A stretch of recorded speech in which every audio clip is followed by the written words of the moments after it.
Hace casi 2 años, mi esposa Carmelita fue diagnosticada con cáncer en los ganglios linfáticos.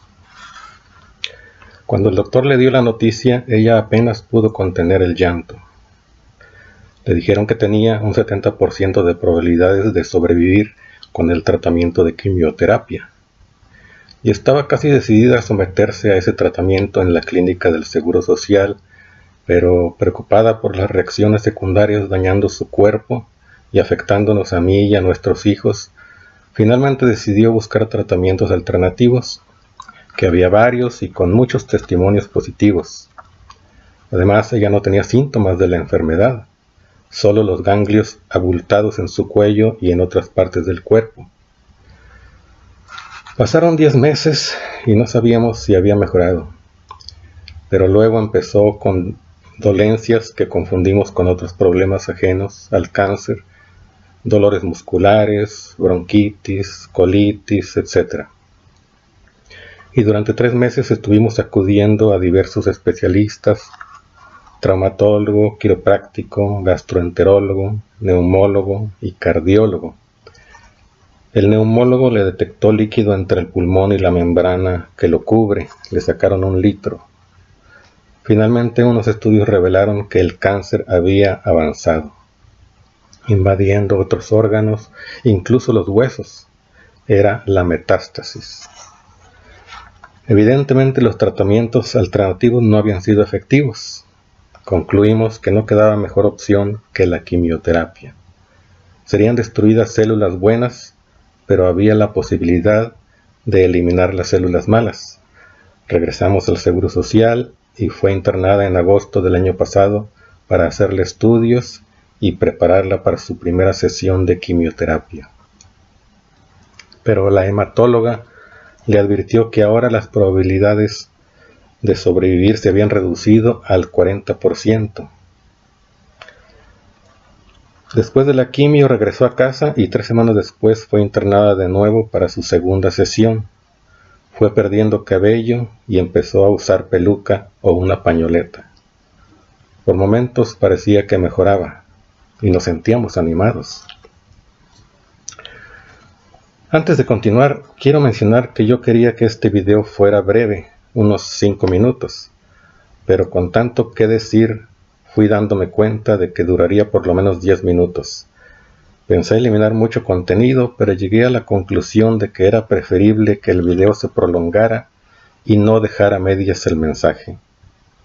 A fin de cuentas, si el tema te interesa porque sufras alguna pérdida, a ti está dirigido el mensaje.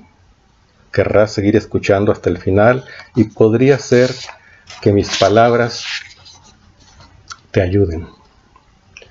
Y estoy leyendo para no desviarme con demasiados detalles. Bueno, continúo.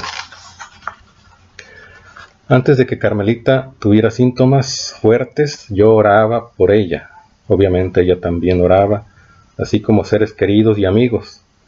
Pero como no tenía síntomas, yo no creía que la enfermedad se volviera crítica. Y por eso, según recuerdo, mis oraciones no eran tan fervientes. Luego, cuando ella agravó, mi preocupación agregó fervor a mis oraciones. Y veía muchas respuestas de Dios. Varias amigas y un amigo turnándose conmigo y con mis hijos para hacerle compañía a Carmelita en el hospital. Ayuda económica de familiares, amigos y hermanos de la iglesia. Desaparición temporal de algunos síntomas y cosas similares. Pero ella empezó a debilitarse. Y para la tercera sesión la tuve que mover en silla de ruedas. Esta vez no fue hospitalizada, solo estuvo en un sillón durante algunas horas. Su condición se agravaba y las opciones se agotaban. Empecé a experimentar el silencio de Dios. Mi preocupación se fue convirtiendo en angustia y luego en desesperación. Y mis oraciones iban más o menos así.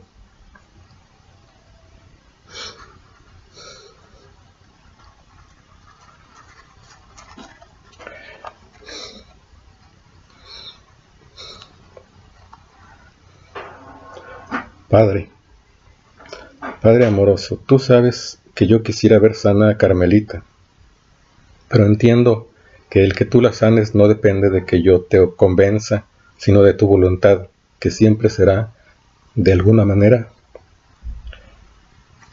lo mejor para todos. Pero Carmelita está sufriendo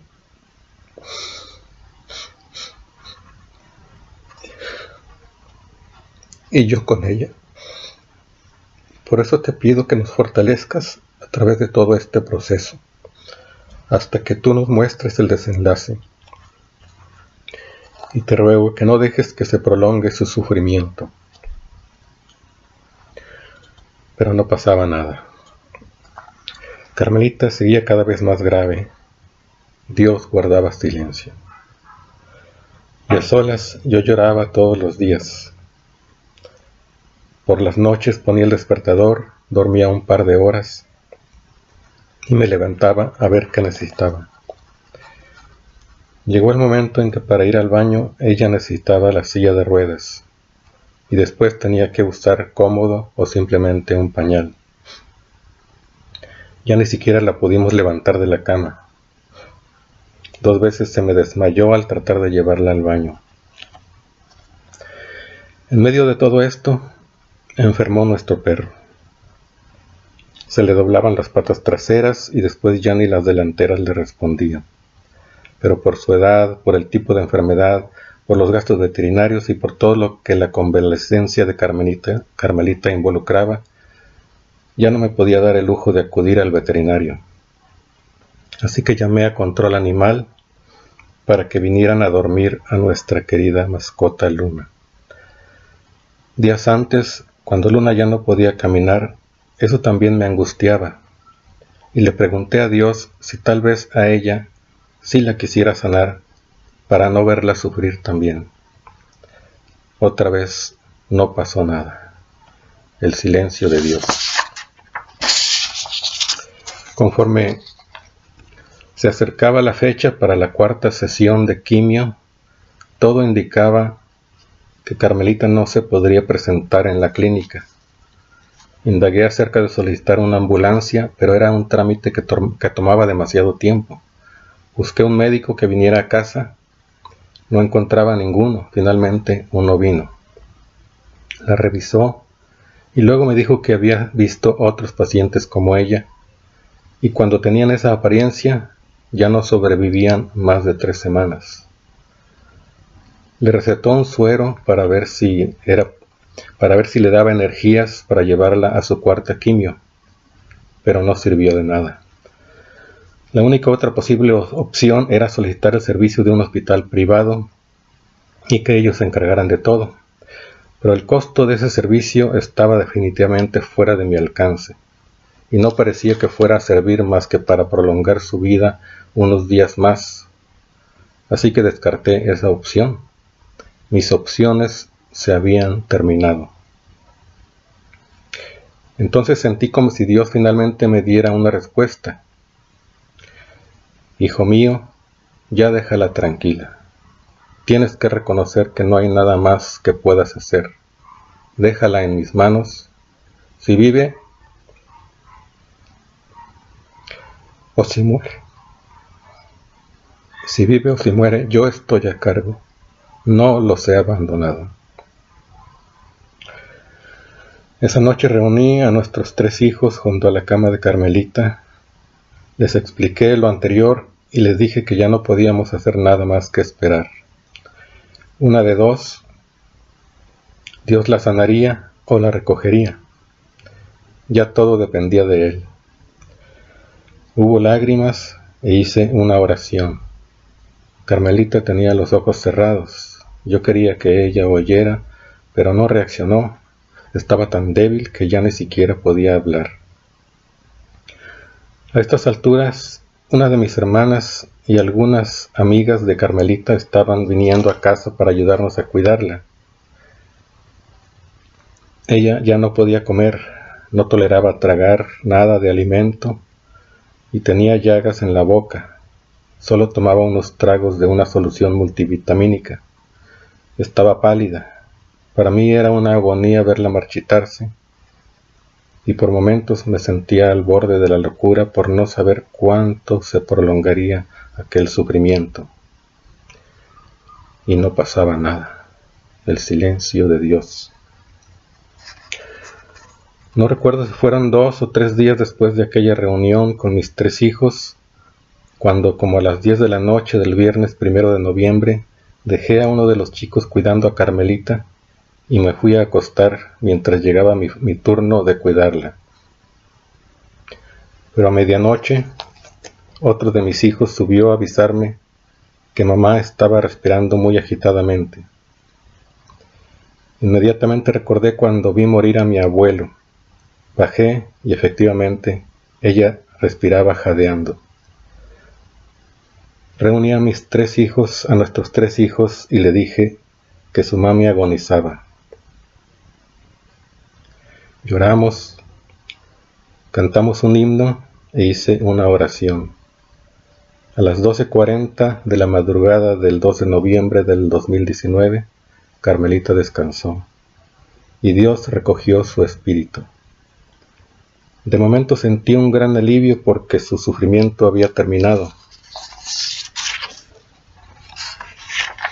Ese fin de semana y el lunes fueron de mucho ajetreo: obtener el certificado médico, el acta de defunción, que la funeraria recogiera el cuerpo, recibir familiares, luego la velación todo el fin de semana y finalmente recoger las cenizas.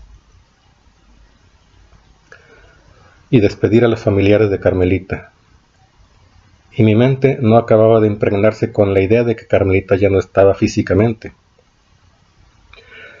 Pero el martes, cuando el ajetreo ya había pasado y mis hijos estaban en la escuela o en el trabajo, empecé a sentir una desgarradora soledad que jamás había sentido.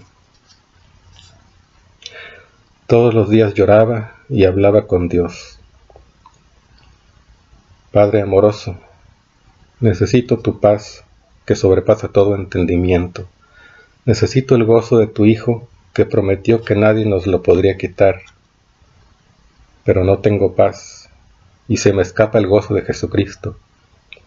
Ayúdame a dejar fluir tu Santo Espíritu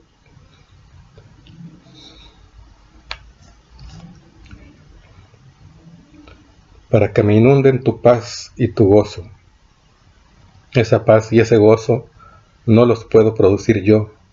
Si tú no me ayudas, la herida de mi alma no sanará. Ya ni la vida me importa, que si no fuera por mis hijos y por mis demás seres queridos, ya estaría buscando la muerte. Y me acordaba del rey David, que en uno de sus salmos decía: todas las noches inundo de llanto mi lecho. Y me acordaba del profeta Jeremías lamentando: mis ojos destilan y no cesan, hasta que el Señor mire y vea desde los cielos. Y me acordaba de Jesús mismo, que la noche anterior a su muerte, estando en agonía, oraba más intensamente y era su sudor como gruesas gotas de sangre. Y me acordaba del apóstol Pablo, que una vez dijo: para mí el morir es ganancia. Pero parecía que Dios guardaba silencio porque el consuelo no llegaba a mi corazón. Y así pasaron 2 meses. Finalmente el consuelo empezó a ser mayor que la tristeza. Todavía volví a tener algunos momentos de crisis, pero hoy veo hacia atrás y me doy cuenta de que Dios nunca guardó silencio, sino que yo no lo escuchaba por tanto ruido de la tormenta que agitaba mi alma. Pero poco a poco fui dándome cuenta de tantas cosas que Dios me estaba diciendo, cosas como estas, en diferentes momentos, pero las pongo todas juntas para resumir. Hijo mío, nunca te he abandonado. Me duele el corazón de verte sufrir, pero mira, estás jubilado y pudiste cuidar a Carmelita sin tener que preocuparte por el trabajo. Yo me encargué de eso. Mira cuántas amigas te ayudaron a cuidarla en el hospital y en casa. Yo te las mandé. Y no te ha faltado el dinero. te he mandado ayuda cuando Carmelita convalecía y luego para el funeral. Y que haya fallecido en fin de semana, empezando el fin de semana, hizo posible que vinieran muchos familiares, parientes y amigos, hasta llenar el recinto funeral. Eso también lo planeé así. Y cuántos dieron testimonio con lágrimas de cómo Carmelita había tocado sus vidas, y el funeral se sintió como una celebración de vida. Ya ves que muchos dijeron que fue un funeral muy bonito. ¿Cuándo viste un funeral así? Mi presencia fluyó abundantemente. ¿Y qué decir de Luna? Sufriste mucho viéndola enferma, pero te quité esa preocupación y ya no tuviste que verla sufrir también a ella. Y ahora que llevas el alma destrozada por la ausencia de Carmelita, sé que te das cuenta de que no sabías cuánto la amabas, pero ahora tus lágrimas proclaman tu gran amor por ella. No te dolería tanto su ausencia si no la hubieras amado tanto.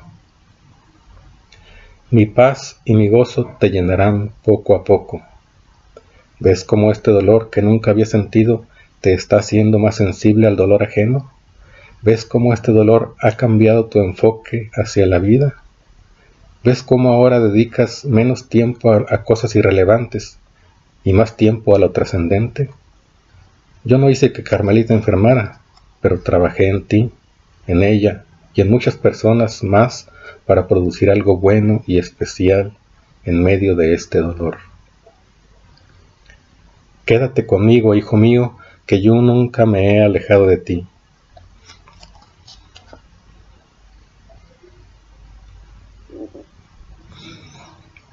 Y mi corazón se alegra de que eso nunca lo dudaste. Nunca me preguntaste por qué te había abandonado. Sabías que no. Quédate conmigo, que mi poder se perfecciona en la debilidad. Que lo que has sufrido y estás sufriendo no sea en vano. Estando cerca de mí, tú podrás ayudar a otros que estén pasando por traumas similares. Sigo aquí. No voy a ningún lado, pues estoy en todas partes. ¿Sabes?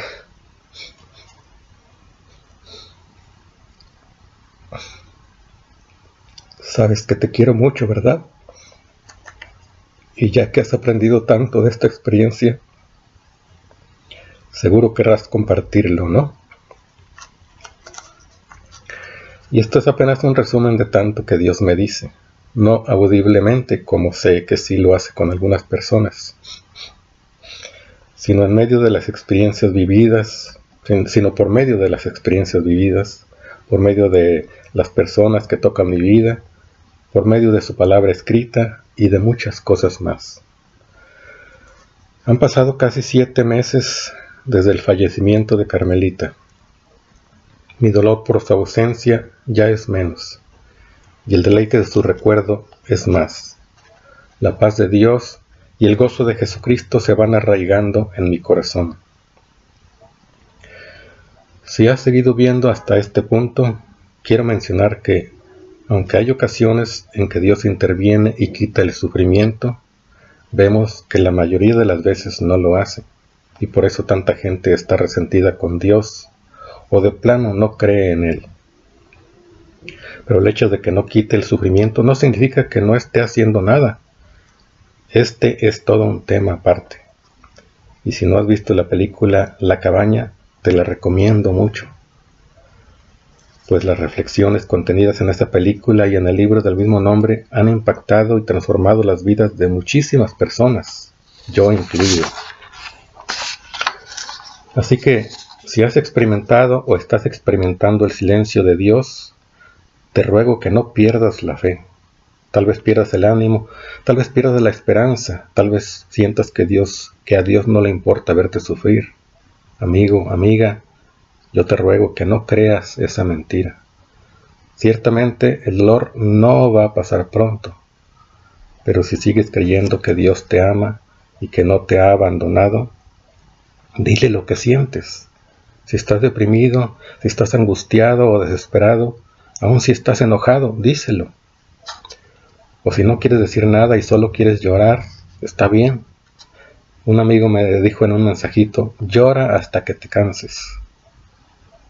Es mejor decir eso que decir no llores.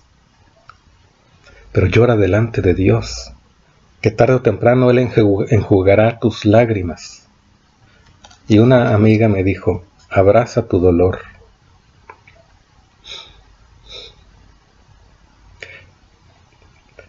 Permitiendo que viaje contigo, no tú con él.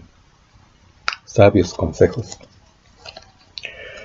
Ruego a Dios que lo que te comparto de todo corazón sea mi granito de arena, que contribuya a ayudarte a superar el trauma por lo que pareciera ser el silencio de Dios. Amén.